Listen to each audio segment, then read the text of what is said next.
G'day guys, today I'm going to be spending most of my day messing around with these side panels. I don't care about the front or back panel at the moment.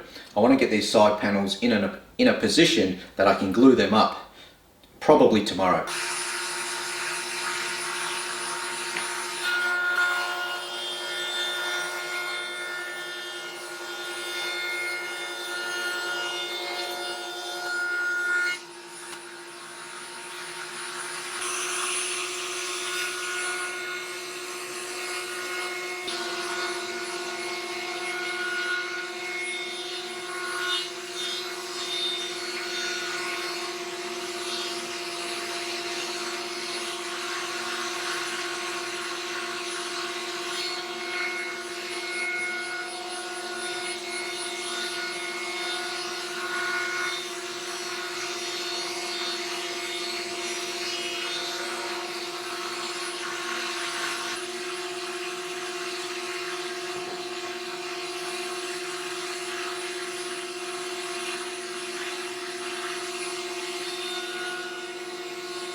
So after profiling this edge on the router table there, I've gone inside and had a look at a few comments. There was a comment or a question from Robin Lewis. He's got his own YouTube channel, link in the description.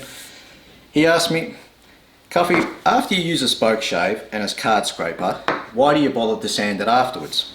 Well, it's my personal view, and I don't know if it's right, wrong or indifferent, but this is what I do, and this is all these vlogs are. This is what I do. It's not what everybody does, it's what I do. As I understand it, you got the timber grain. So I use a spoke shave going down with the grain. That's obvious. And so you got the grains that stick out like this. All these fingers there. If I was to bring the spoke shave up against it, it's going to grab those fingers and break them off. But it's going to get right deep under the grain and break it off really deeply. And it will give me a great big divot. The same thing I believe happens with sandpaper. When I sand up the grain, I'm going to come up those fingers, break them off just a little bit because the sandpaper is only cut in a tiny amount. It'll break them off, and so any rough feel that I get from a machined edge or a plain surface going against the grain actually gets broken off because all those little splinters have actually been broken off a little bit, and it feels smooth going against the grain and with the grain. Now, I feel that that's important because I'm going to be using this Osmo Poly-X oil, and I've never used it before. I don't know if it forms a finish, I don't know if it sinks into the timber. I'm pretty sure it sinks into the timber because it's just oils and waxes. So because there's nothing sitting on top of the surface to cast those splinters in a resin such as a polyurethane or shellac or lacquer, there's nothing to cast it in there, so I don't know if it's going to end up rough afterwards. So because it's a nice easy panel to sand now, I'm just going to sand it now.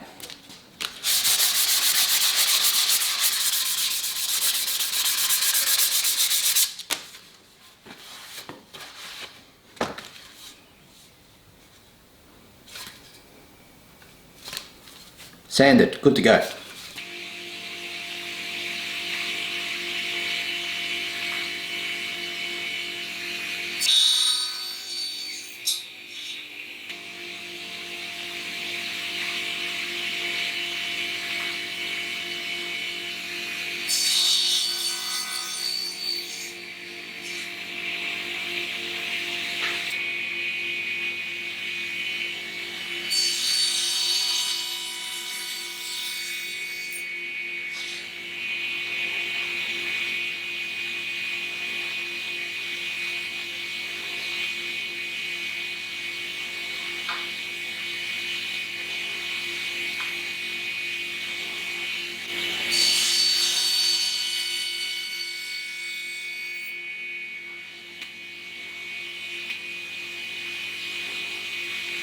So using the paper template that I just cut out as a guide, I need to get two of those shapes out of this length here. There's a couple of cracks through the top. They're not bad, but I don't want them on the show surface. So these rails will connect into the side of the leg here, and you can see, if I get that, you can see that that face there will be highly visible in the finished piece. But that face there, it's not, you can see it if you get up and under there, but you won't really see it. So any defect I want to be on that face.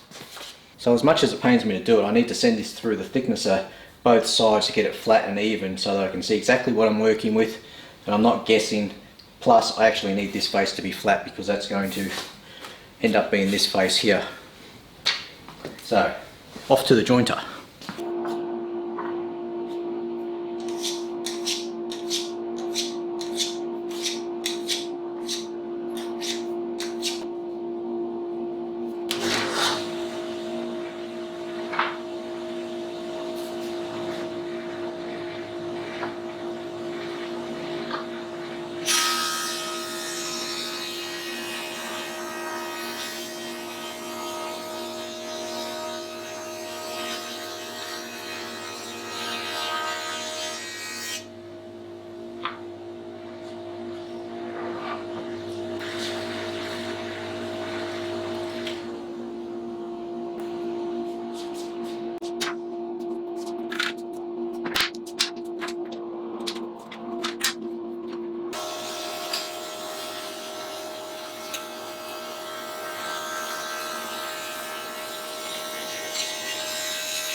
So now using this bit of grey gum which has this angle cut on the bottom, that angle will join to this rail underneath like that somehow, and then from there I put the slats on like that. So what I want to do is I want to work out where the slats are going to go first and drill out the 2 dowel holes in this rail at the moment so it's nice and flat, easy to work with. Then I'll join this to that somehow. I haven't figured that out yet, but we're going to get there. I've got this top rail that's currently oversized. I'm going to cut this down to the exact size once I've joined it to the grey gum over there, because it'll make it a little bit easier to get a nice flush edge, nice and square if it's joined together already. So I'm marking these dowels going from right to left, or is that left to right up there? I can't really see. It's left to right, I think. I've just marked a line there, and I'll get my ruler, put it on the line there, and then using a cheat sheet I've got all the centres of the slats. So I've got 69.8,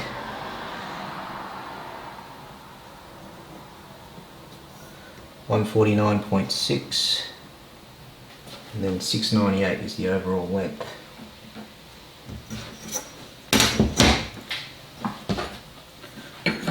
Then I just square a line.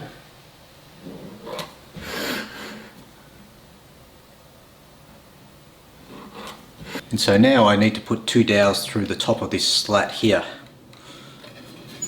And I've got, across the top, I've got about 40 mil. I'll say if I put them 20 mil apart, coming 10 mil each. Might put them 18 mil apart. Coming 9 mil each, 11 mil each. That's better. Alright, so 11mm from the back edge plus the inset, which is 3.5mm, so 14.5mm. I just mark a point directly on the line. I don't want to go all the way across.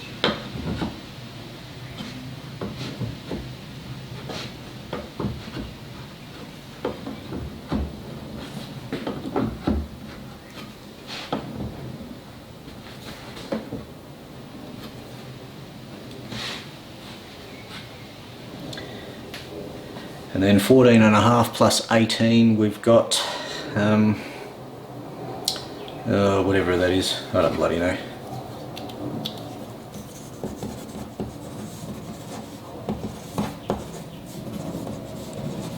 $32.5.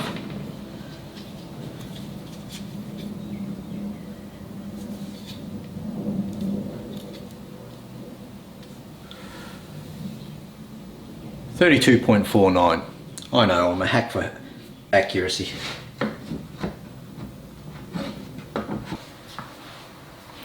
Now using a brad awl, I just want to spike a hole in each of those marks, or where each of those marks intersect.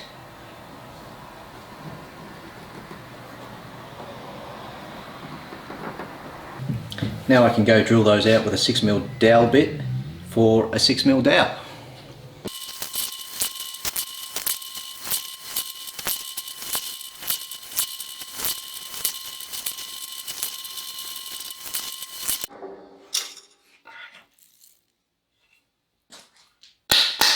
And so now with those dowel holes drilled out, I need to connect this rail to this piece of grey gum.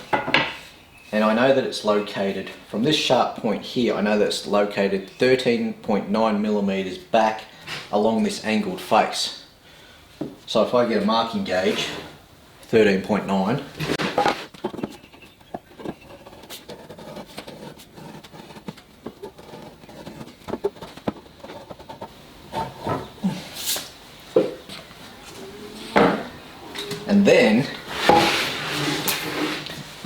and then I now need to put that on there somehow and hold it in position and then drill some dowels through there, so as a locating device. Problem is, how do I hold it there? It's going to be a real pain in the butt. So I don't have any fancy hold down jigs or anything, but I do have paddle pop sticks, or icy pole sticks, ice cream sticks, whatever they're called around the world. Using that mark there, I'm just going to get some super glue, stick that onto there. That way I can butt that up against there and then just hold it with my hands and just drill in a couple of dowels straight through the bottom of this, because you won't see it when it's in the finished piece. I can go straight through the bottom, a dowel, and into this, and be good as gold.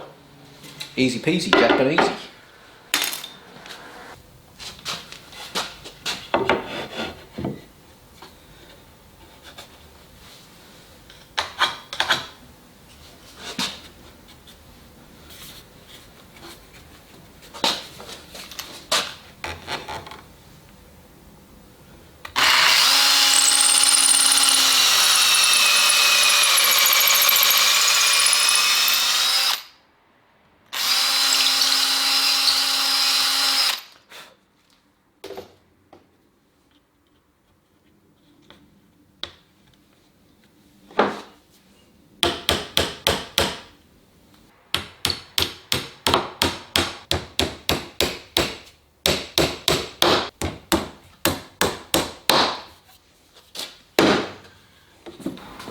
Well, that's it there, guys. You've got that top bit of grey gum that's going to make up the shaped profile, the top rail there, and underneath you've got the dowel holes to accept the side slats underneath. And as you saw there, I've just drilled straight through and through this top rail, because you'll never see it in the finished piece, so there's no point trying to mess around trying to get a hidden dowel when it's already technically hidden by the design. So this is the easy way, it's the quick way, that's the way I do it. So I was going to glue this up today, but I really can't be bothered smoothing out this back face before I glue it up, and I have to do it. Well, I don't have to do it, but I want to do it, so I'm going to do that tomorrow now. So until then, I'll see you tomorrow.